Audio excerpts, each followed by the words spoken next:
see, they held a press conference some days ago asking for, a stiffer punishment for Mr. Sammy Gyamfi on the back of this particular issue. Now, the president says, go and sin no more. Let's speak to Dr. Kabiru. Doc, you must be disappointed because your press conference says that the president should announce a stiffer punishment for Mr. Sammy Gyamfi.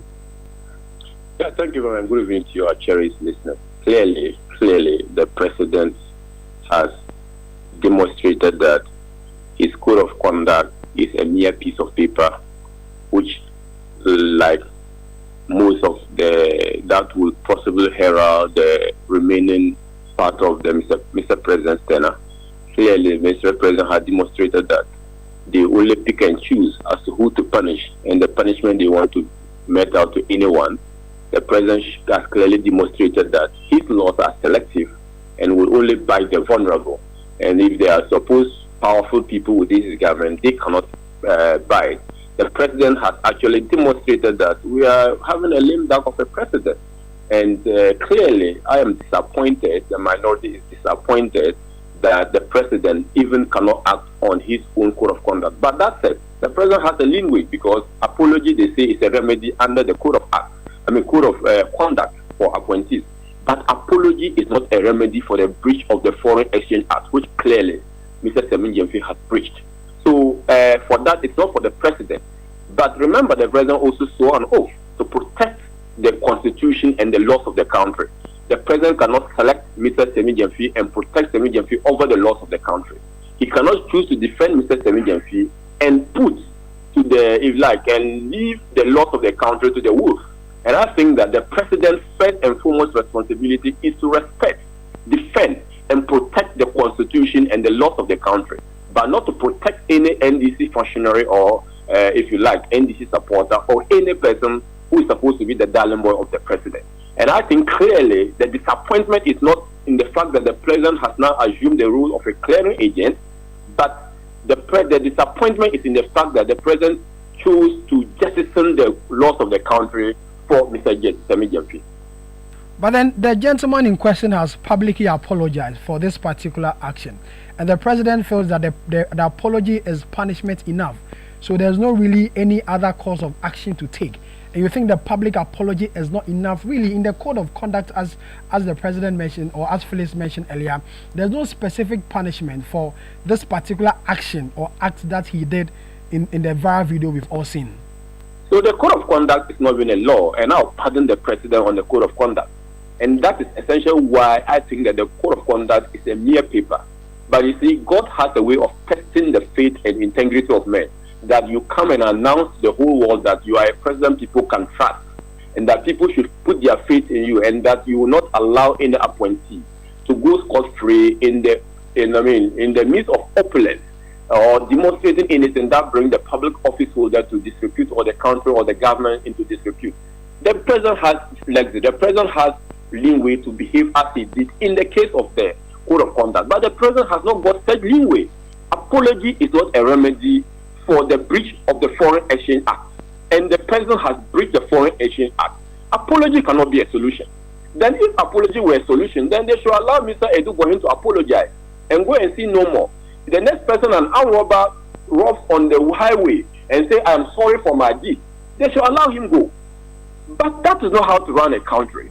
The country made laws for ourselves, and the punishment for a breach of those laws were stated. And I think that if I had committed those particular offenses, probably I should have been allowed because I'm ignorant of the law. But the person is a lawyer.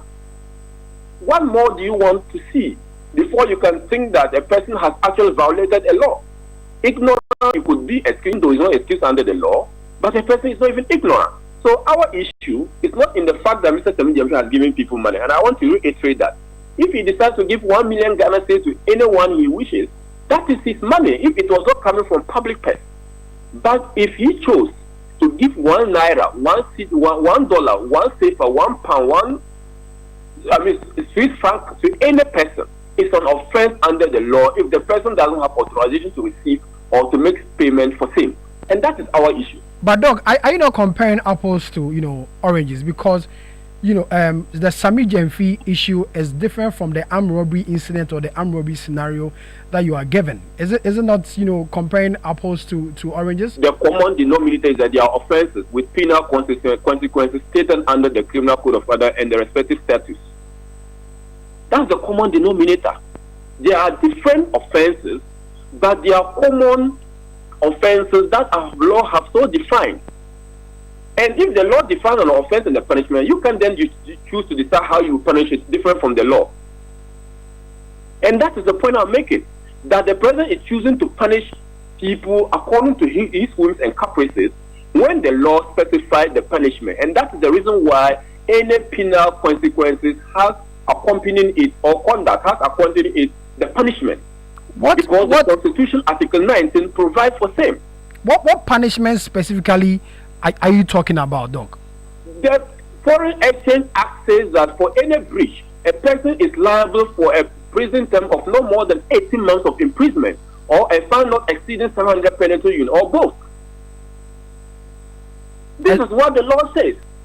So at the minimum, he could get part of the prison term, or at the minimum part of the fine, or both. And you believe he's breached this particular act? Clearly, read Section 3 of the Act and read it in conjunction with Section 4 of the Act. And if you lack clarity, go to Section 33 of the Act, interpretation. They will define what payment means, and it includes the making of gifts and donations. But what next for you? Because looks like the president has cleared him. He's still, doing his job as CEO of the agent has cleared him, but that is not the end of the road. The minority would meet, and the minority who I was representing in this press conference would deliberate the issue further.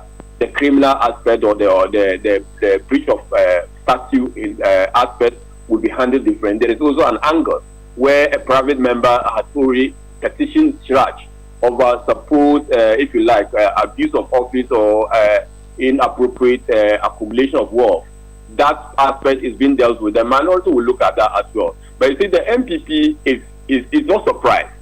And then the goodwill, the way the president is using the goodwill, we are not surprised by that. But clearly, it's for the good people of Ghana to equally judge and to see that this is the kind of president we voted for, and that when it matters, this was a watershed moment for the president to act and to demonstrate that he would be the president for the whole republic. But he chose the NDC, chose the Mr. Sammy Gyamfi over the laws of the country, over the constitution of the country. But we shall advise ourselves accordingly. Doc, thank you very much. Dr. Kabiru Mahama is the Member of Parliament for the Wali